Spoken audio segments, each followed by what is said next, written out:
Olá, meus irmãos, a graça e a paz de Cristo Jesus vos seja multiplicadas. Pastor Lucas Reis deste lado, mais um dia da nossa jornada de leitura bíblica da Palavra de Deus. Hoje leremos 2 Samuel, capítulo 16, capítulo 17 e capítulo 18. Vamos lá? 2 Samuel 16.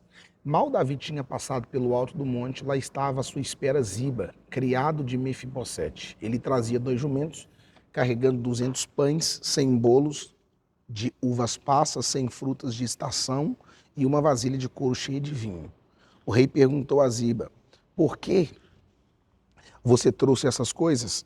Ziba respondeu: os jumentos servirão de montaria para a família do rei. Os pães e as frutas são para os homens comerem, e o vinho servirá para reanimar os que ficarem exaustos no deserto.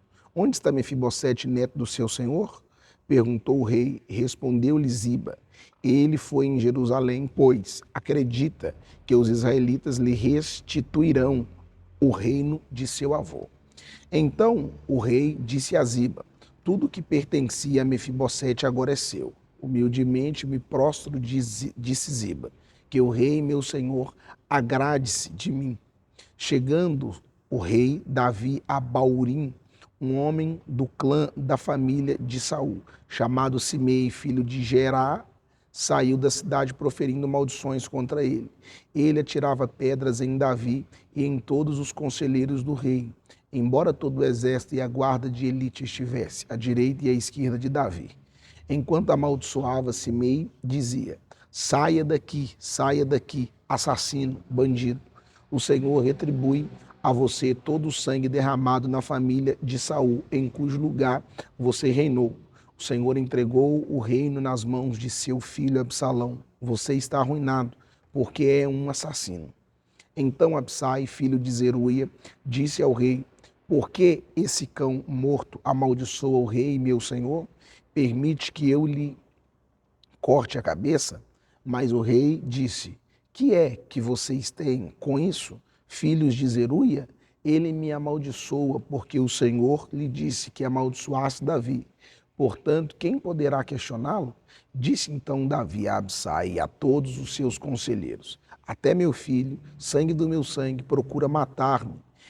Quanto mais este benjamita, deixe-nos em paz, que amaldiçoe, pois foi o Senhor que mandou fazer isso. Talvez o Senhor considere a minha aflição e me retribua com o bem a maldição que hoje recebo. Assim, Davi e os seus soldados prosseguiram pela estrada, enquanto Simei ia pela encosta do monte, no lado oposto, amaldiçoando e jogando pedras e terras. O rei e todo o povo que estava com ele chegaram exaustos a seu destino e lá descansaram. Enquanto isso, Absalão e todos os homens de Israel entraram em Jerusalém e Aitofel estava com eles. Então Uzai, o arquita, amigo de Davi, aproximou-se de Absalão e exclamou: viva o rei, viva o rei. Mas Absalão disse a Uzai: é essa a lealdade que você tem com o seu amigo? Por que você não foi com ele? Respondeu Uzai: não sou do escolhido do Senhor, deste povo e de todos os israelitas, e com ele permanecerei.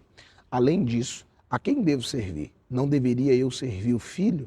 Mas como servi a teu pai, também te servirei. Então Absalão disse a Aitofel: dê-nos o seu conselho. Que devemos fazer? Aitofel respondeu: aconselhos que tenha relações com as concubinas de teu pai, que ele deixou para tomar conta do palácio. Então todo o Israel ficará sabendo que te tornastes repugnantes para teu pai, e todos os que estão contigo se encherão de coragem. E assim armaram uma tenda no terraço do palácio para Absalão, e ele teve relações com as concubinas de seu pai, à vista de todo Israel. Naquela época, tanto Davi como Absalão consideravam os conselhos de Aitofel como se fosse a palavra do próprio Deus. Aitofel disse a Absalão: permite-me escolher 12.000 homens e partirei essa noite em perseguição a Davi. Eu o atacarei enquanto ele está exausto e fraco. Vou causar-lhe pânico e seu exército fugirá. Depois matarei somente o rei, e trarei todo o exército de volta a ti, e somente um homem que procuras é somente um homem que procuras matar. Assim todo o exército ficará em paz. Este plano pareceu bom a Absalão e a todas as autoridades de Israel. Entretanto, Absalão disse: chamem também Uzai, o arquita, para que ouçamos a opinião dele. Quando Uzai entrou, Absalão lhe disse: Aitofel deu-nos o conselho dele. Devemos fazer o que ele diz ou você tem outra opinião? Uzai respondeu: o conselho de Aitofel, que Aitofel deu desta vez, não é bom. Sabes que o teu pai e os homens que estão com ele são guerreiros e estão furiosos como uma ursa selvagem, da qual roubaram os filhotes. Além disso, teu pai é um soldado experiente e não passará a noite com um exército. Ele agora já deve estar escondido numa caverna ou em algum outro lugar. Se alguns dos teus soldados forem mortos no primeiro ataque, quem souber disso dirá: houve matança no meio do exército de Absalão. Então, até o mais bravo soldado, corajoso como leão, ficará morrendo de medo, pois todo Israel sabe que teu pai é um guerreiro, valente e que seus soldados são corajosos. Por isso dou o seguinte conselho: que se reúnam a ti todos os homens de Israel, desde Dan até Beceba, tantos como a areia da praia, o que tu mesmo os conduzas à batalha. Então o atacaremos onde quer que ele se encontre, e cairemos sobre ele como um orvalho cai sobre a terra. Ele e todos os seus homens não escaparão. Se ele se refugiar em alguma cidade, todo Israel levará cordas para lá, e arrastaremos aquela cidade para o vale, até que não reste ali nem sequer uma pequena pedra. Absalão e todos os homens de Israel consideraram o conselho de Uzai o arquita melhor do que o de Aitofel, pois o Senhor tinha decidido frustrar o eficiente conselho de Aitofel a fim de trazer ruína sobre Absalão. Uzai contou aos sacerdotes Zadok e Abiatar o conselho que Aitofel dera a Absalão e às autoridades de Israel, e o que ele mesmo lhes tinha aconselhado em seguida. Então pediu que enviasse imediatamente esta mensagem a Davi: não passe a noite nos pontos de travessias do Jordão, no deserto, mas atravesse logo o rio, senão o rei e todo o seu exército serão exterminados. Jonatas e Aimás estavam em Rogel, e uma serva os informava regularmente, pois não podia arriscar-se a serem vistos na cidade. Eles, por sua vez, iam relatar ao rei Davi o que tinham ouvido, mas um jovem os viu e avisou Absalão.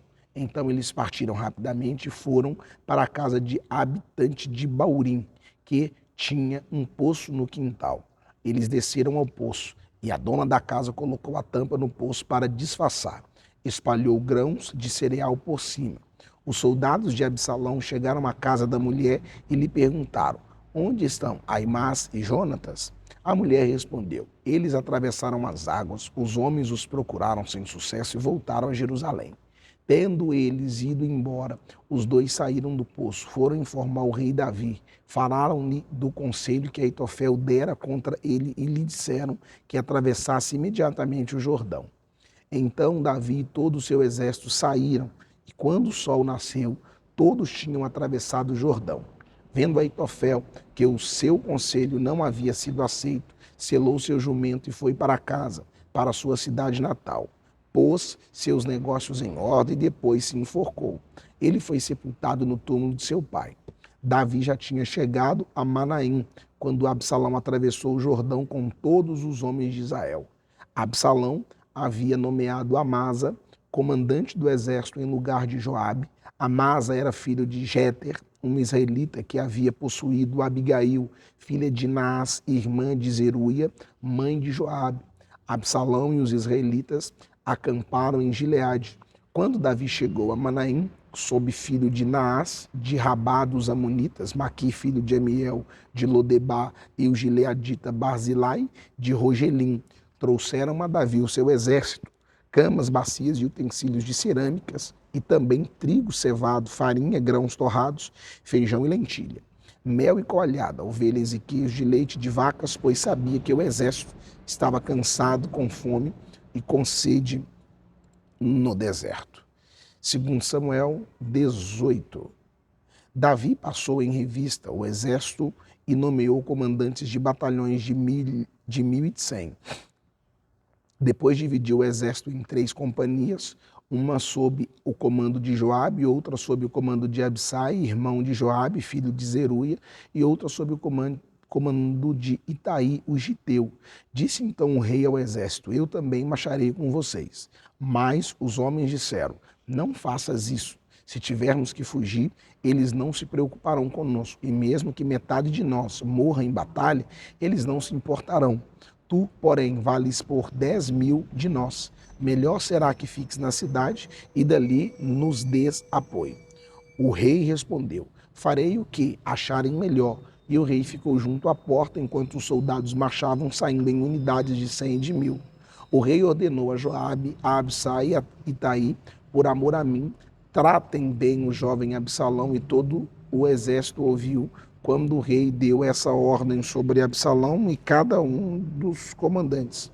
O exército saiu a campo para enfrentar Israel e a batalha aconteceu na floresta de Efraim, onde o exército de Israel foi derrotado pelos soldados de Davi. Houve grande matança naquele dia, elevando-se o número de mortos a 20.000. A batalha espalhou-se por toda a região e naquele dia a floresta matou mais que a espada. Durante a batalha, Absalão, montado em sua mula, encontrou-se com os soldados de Davi. Passando a mula debaixo dos galhos de uma grande árvore, Absalão ficou preso nos galhos pela cabeça. Ficou pendurado entre o céu e a terra, e a mula prosseguiu. Um homem o viu e informou a Joabe: acabei de ver Absalão pendurado numa grande árvore. Você o viu? Perguntou Joabe ao homem. E por que não o matou ali mesmo? Eu teria dado a você 10 peças de prata e um cinturão de guerreiro. Mas o homem respondeu: mesmo que fosse pesada e colocadas em minhas mãos 1.000 peças de pratas, eu não levantaria a mão contra o filho do rei. Ouvimos o rei ordenar a ti, Absai e Itaí: protejam, por amor a mim, o jovem Absalão.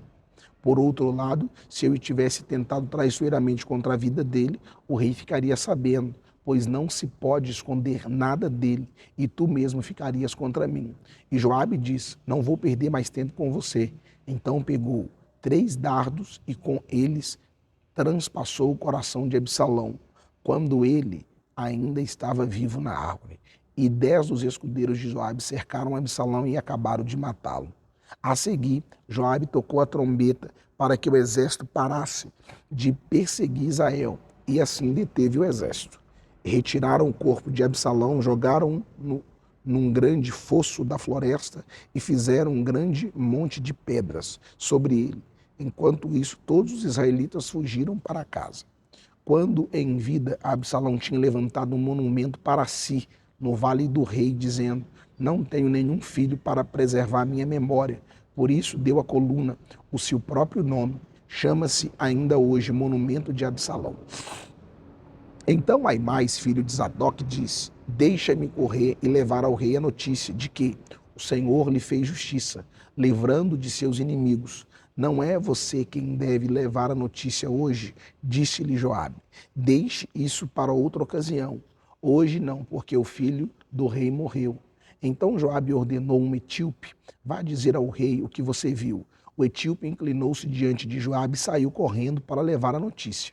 Todavia Aimás, filho de Zadok, disse de novo a Joabe: não importa o que aconteça, deixe-me ir com o etíope Joabe.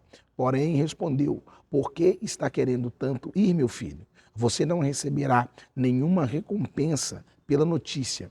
Mas ele insistiu: não importa o que aconteça, quero ir. Disse então Joabe: pois vá.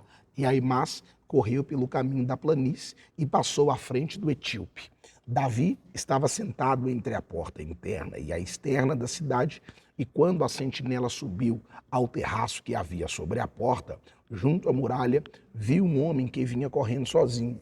A sentinela gritou avisando o rei. O rei disse: se ele está usando, deve trazer boa notícia. E o homem aproximou-se. Então a sentinela viu outro homem que vinha correndo e gritou ao porteiro: vem outro homem correndo sozinho. Esse também deve estar trazendo boa notícia, exclamou o rei. A sentinela disse: está me parecendo pelo jeito de correr que o da frente é Aimás, filho de Zadok. É um bom homem, disse o rei, ele traz boas notícias. Então Aimás aproximou-se do rei e o saudou, prostrou-se com o rosto em terra diante do rei e disse: Bendito seja o Senhor teu Deus. Ele entregou os homens que se rebelaram contra o rei, meu senhor. O rei perguntou: O jovem Absalão está bem?